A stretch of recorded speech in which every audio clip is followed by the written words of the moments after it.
Ici Jean-Philippe Trottier, nous poursuivons le Midi Actualité sur les ondes de Radio Ville-Marie. Parlons un peu cinéma. Vous savez que Abraham Lincoln est un des 4 présidents états-uniens dont la figure a été sculptée sur le flanc du mont Rushmore. C'est un personnage au destin exceptionnel qui a permis la fin de l'esclavage dans un pays fondé paradoxalement sur la promesse démocratique. Il a été assassiné. De quoi alimenter la trame d'un film, d'ailleurs, qui porte le simple titre Lincoln. Il a été réalisé par Steven Spielberg. Mathieu Bocoté l'a vu et y a vu donc une représentation de la grandeur états-unienne. Mathieu, bonjour. Bonjour. Parlons un petit peu du film. Moi, je l'ai pas vu. Vous l'avez vu, donc ça parle de Lincoln, évidemment, mais c'est plus vaste. Oui, en fait, c'est un film qui se centre sur un moment particulier dans la carrière et la vie de Lincoln. Oui. C'est au moment de la guerre civile, de la guerre de sécession, comme on dit ailleurs. 61-65? Oui. Alors, à ce moment, il y a Lincoln voit la possibilité immense, l'occasion d'abolir l'esclavage. Donc, la question de l'émancipation des esclaves était au cœur de la guerre de sécession. Elle n'en était pas le seul enjeu, mais c'était un enjeu assez important.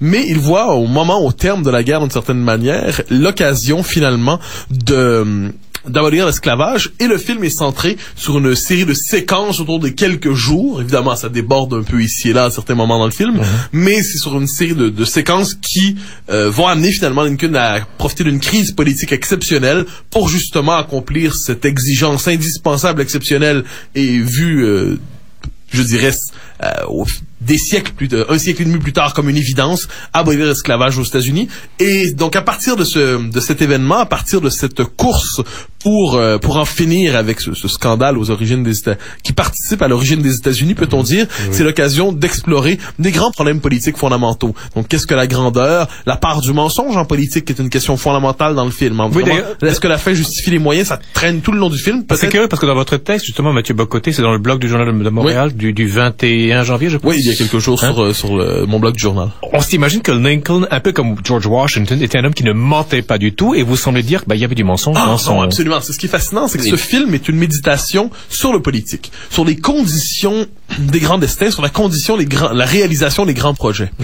Et c'est souvent la vision très moderne de la politique, très postmoderne, peut-on dire même, cette espèce de transparence obligatoire, cette transparence radicale. D'ailleurs, on y viendra plus tard, parce que je voulais faire un petit aparté là-dessus. Revenons au film. C'est donc Steven Spielberg, on le connaît déjà pour avoir fait Il faut sauver le soldat Ryan. Oui, bien sûr. E.T., c'était pas lui aussi, je pense? Oui, mais il y a quelques singularités chez lui, cela dit. Depuis quelques années, il y a sa liste de Schindler, il y a Il faut sauver le soldat Ryan, et il y a ce Lincoln. Et ce qui m'a frappé dans ces derniers films, finalement, c'est la présence de l'optimisme américain dans le cinéma de Spielberg. C'est-à-dire, Spielberg revisite les grands mythes nationaux, à tout le moins dans Il faut sauver le soldat Ryan et dans Lincoln. Donc, dans un cas, c'est un capitaine ordinaire au débarquement de Normandie qui est amené à faire une tâche à la fois simple et extraordinaire. Donc, pendant que la guerre est là, pendant que se déchaînent les événements, pendant que se déchaîne la terreur, un homme et sa petite équipe doit aller sauver un autre homme, le dernier d'une famille de 4, le dernier frère d'une famille de 4, qui parce que les 3 autres se sont fait tuer dans les en quelques semaines pendant la guerre. Et dans Lincoln, donc dans le soldat Ryan, c'est la grandeur du soldat ordinaire, et dans Lincoln, c'est la grandeur d'un président à la fois simple et exceptionnel, parce que Lincoln venait d'un milieu assez pauvre, faut le dire ainsi, d'un milieu désœuvré, d'un milieu désargenté, ou enfin même pas désargenté, d'un milieu pauvre tout simplement, et qui par ailleurs a une simplicité de caractère et pour cela peut-être une vision du monde exceptionnelle, une vision du monde qui ne se limite pas aux petits négoces, une vision du monde qui ne se limite pas aux petits commerces, qui ne se limite pas aux petites transactions. C'est une vision du monde qui est fécondée par certains idéaux. L'un d'entre eux, c'est l'égalité civique, c'est l'égalité en droit. Et Lincoln, de ce point de vue, représente l'autre pôle de la grandeur américaine. Donc la grandeur américaine, c'est celle de l'homme ordinaire qui débarque en Normandie pour aller sauver l'Europe et un homme en particulier. Et c'est la grandeur d'un grand président qui trouve l'occasion dans des circonstances exceptionnelles d'accomplir un grand destin. Donc les deux extrêmes se rejoignent, Mathieu Bocoté. Est-ce qu'on peut critiquer cet idéalisme un petit peu...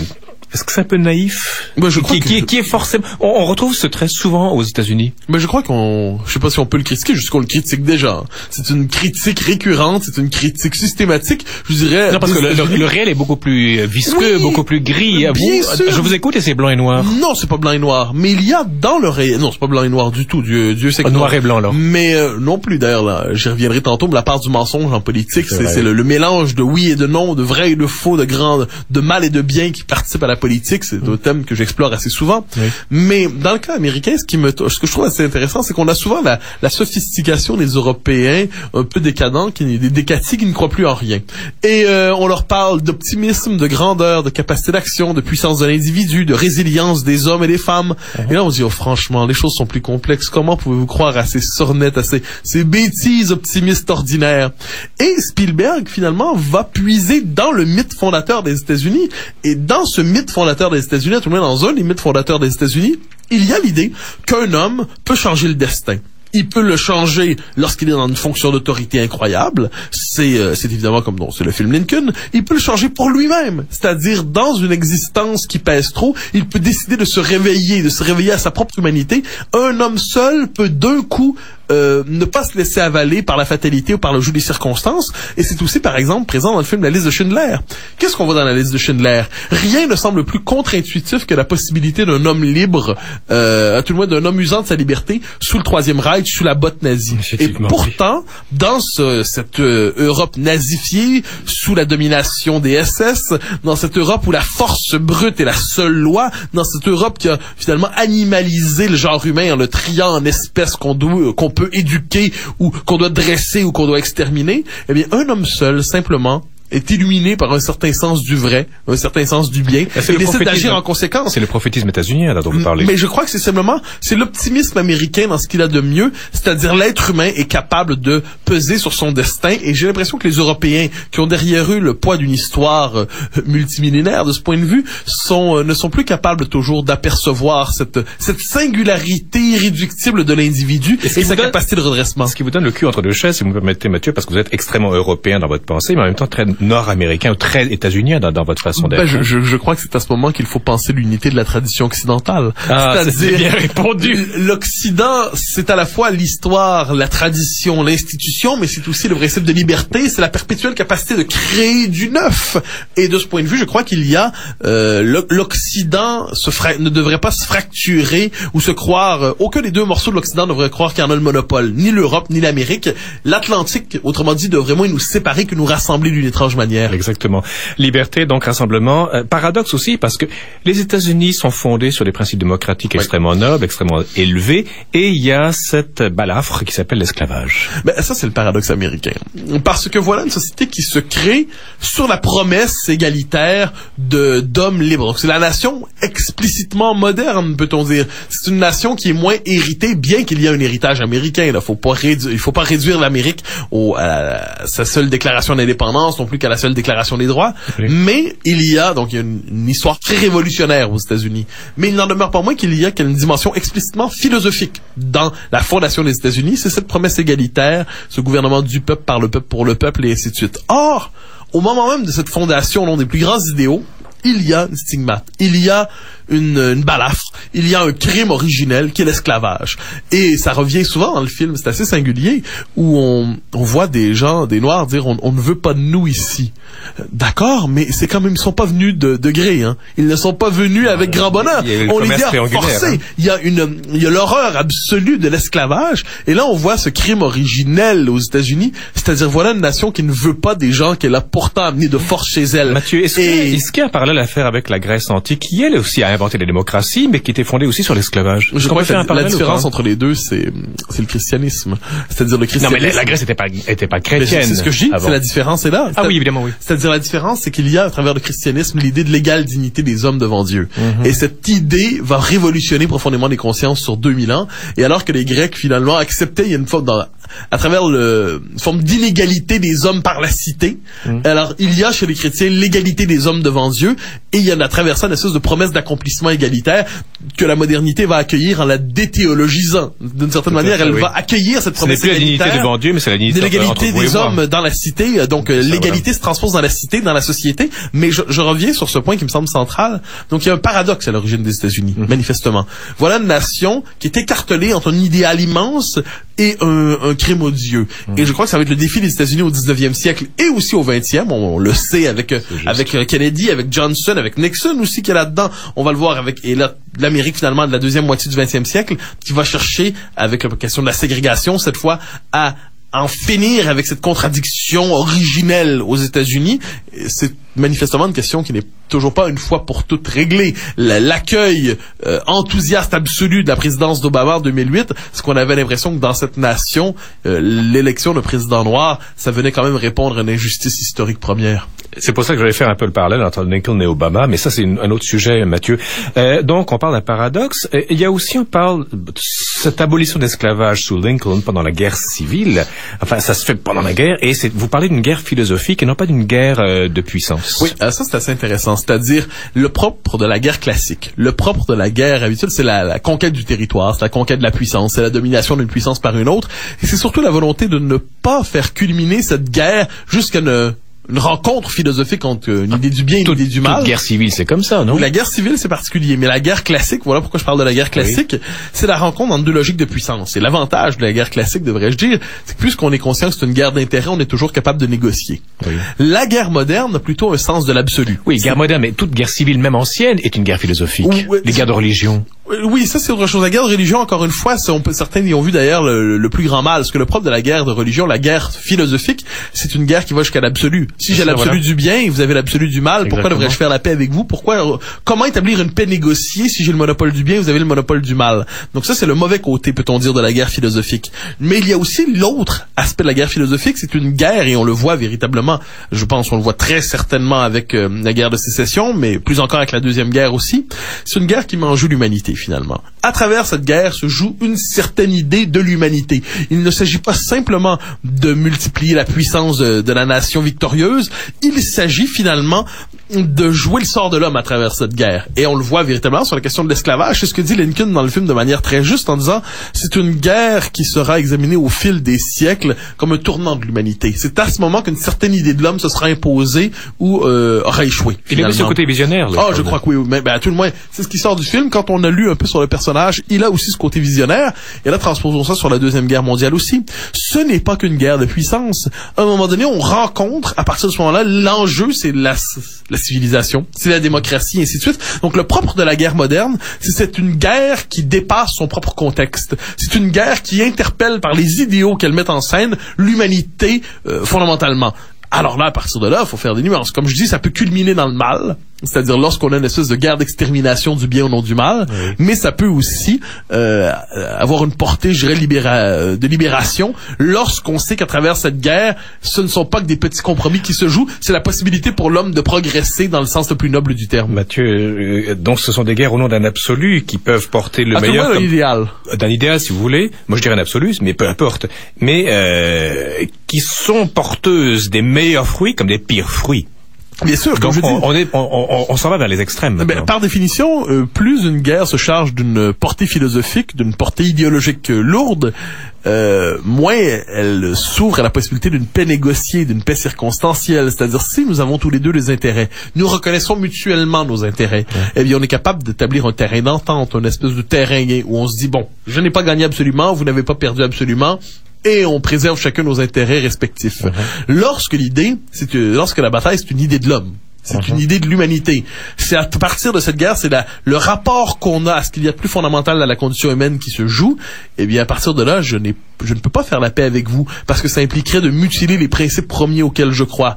Et me semble-t-il que c'est la singularité, comme je le dis, de la guerre moderne. C'est ce qui la rend, je dirais, à la fois probablement plus épique, mais probablement plus inhumaine aussi. Il faut pas oublier d'ailleurs que la guerre civile américaine est une boucherie immense. L'Amérique a perdu plus de gens dans cette guerre. 600 000 hommes, je pense. 700, je crois. 700. Plus de gens elle a perdu là que dans toutes les guerres qui ont suivi. Vous savez, en théologie médiévale, on disait un truc très beau. Corruptio optimico est pessima. La corruption du meilleur est celle qui est la pire. Oui, bien sûr. Et ça, c'est très, très juste. Lorsqu'un idéal sublime exige, implique quelquefois des carnages, on ne peut que se dire est-ce que c'est l'idéal en valait la peine. Mais je note une chose, cela dit, c'est que les plus grands idéaux, et ça c'est présent dans le film, j'en parlais tantôt, c'est très présent dans le film, c'est une réflexion sur la singularité du politique. Et c'est un thème qui m'obsède, vous le savez. La politique n'est pas la morale, bien qu'elle doive s'inspirer de la morale. Oui, vous le dites très clairement dans ce texte aussi. Et donc, pour les plus grands idéaux, il est nécessaire quelquefois de mentir. Il a menti, Lincoln? Ah oui, absolument. Mais qu'est-ce qui s'est passé concrètement? Qu'est-ce qui s'est passé? Je donne une série d'exemples. Premièrement, les pouvoirs du président américain étaient assez clairement limités avant la guerre civile. Oui. Et pour mener la guerre, il va proposer une interprétation assez déformée de la Constitution pour maximiser les pouvoirs du président pour lui permettre justement de mener cette guerre et de conserver l'intégrité du pays.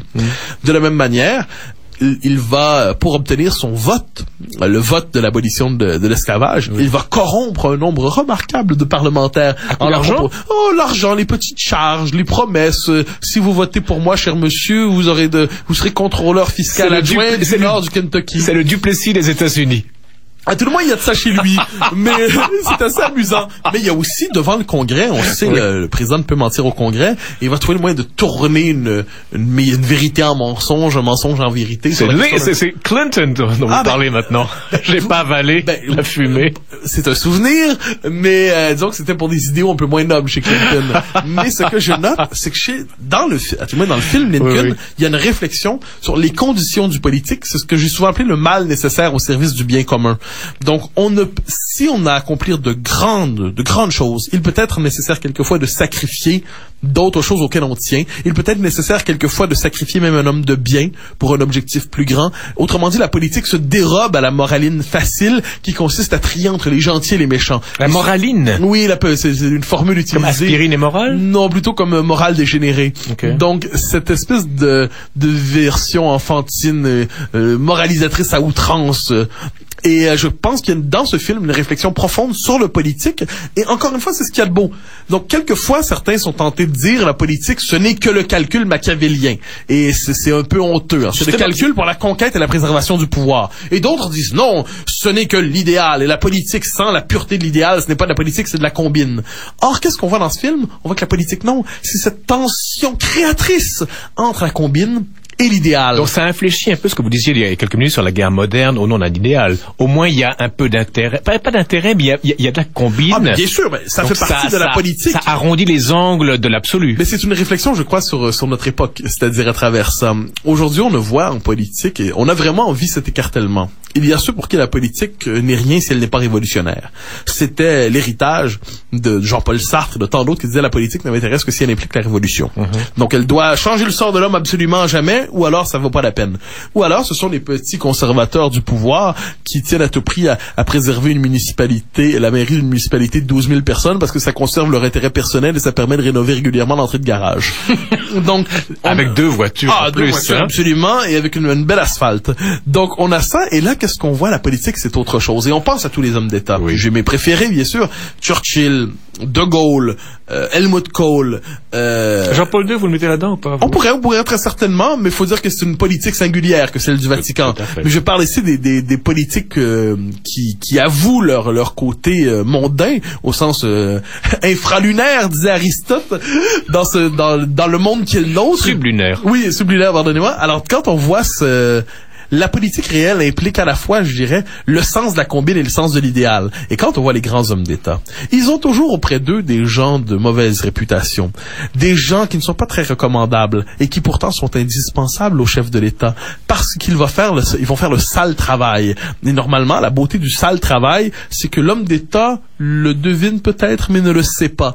Et alors quand je regarde tout ça, évidemment, dans sa forme dégénérée et malheureuse, ça donne la petite corruption ordinaire et minable à laquelle on assiste souvent. Mais quelquefois, pour les plus grands idéaux, il peut être nécessaire, je le dis, de mentir, d'être hypocrite, de cacher des choses, de faire des pressions, de corrompre. Pensons simplement au retour du général de Gaulle en 58 en France. Il ne peut pas revenir au pouvoir de manière immaculée. Il doit revenir au pouvoir en faisant tout ce qu'on peut imaginer de mal, de tordu et ainsi de suite. Et pourtant, il revient au pouvoir pour la plus grande des choses, délivrer la France du problème algérien, sauver la France, la refonder et lui redonner un nouvel élan. Qui aujourd'hui se désolerait du fait qu'il soit arrivé au pouvoir? Charles Péguy disait une chose sur les néo-kantiens, ils ont les mains pures mais ils n'ont pas de mains. Vous dites, en fait, ils ont les mains pures, mais il faut avoir des mains, puis elles vont se salir forcément dans le réel. Ben, j'utiliserais même l'autre formule souvent, il faut quelquefois se salir les mains. Et il est très facile de se mettre à l'abri, je dirais, non seulement de la politique réelle, c'est-à-dire, je parle pas du politicien ou du non-politicien, mais il est très facile de se mettre à l'abri de la politique réelle, de se camper dans la théorie idéale et de ne plus réfléchir ensuite sur les conditions d'application des idéaux. Et moi, c'est une chose qui m'importe beaucoup. Un homme politique porte un idéal. Oui. À quelles conditions est-il capable de le concrétiser un peu. Et on voit dans le film un personnage assez intéressant, Thaddeus Stevens, qui était le leader abolitionniste absolu, anti-esclavagiste radical et tout ça, qui est même prêt à reformuler à la baisse de manière affadie ses propres principes devant tous pour les faire accepter. Donc l'homme de l'absolu, l'homme qui ne transige sur rien, la figure du bien absolu, lorsqu'il voit que la condition de réalisation de ça, pourquoi il s'est battu toute sa vie, c'est de mentir un peu, eh bien, il le fait. Et je trouve, et Dieu sait que je n'ai aucune... un peu qui est important. Je n'ai aucune complaisance pour le mensonge, mais aucune. Je trouve ça malheureux comme tout le monde. Mais m'exaspèrent ceux qui espèrent de grands destins, de grands idéaux, de grands exploits, mais qui ne sont prêts à aucune concession avec le réel. Toutes ces réflexions très intéressantes, Mathieu Bock-Côté, à l'occasion donc de ce film de Steven Spielberg, Lincoln, qui vient de sortir et que vous avez vu. Merci infiniment. À dans une semaine. Au grand plaisir.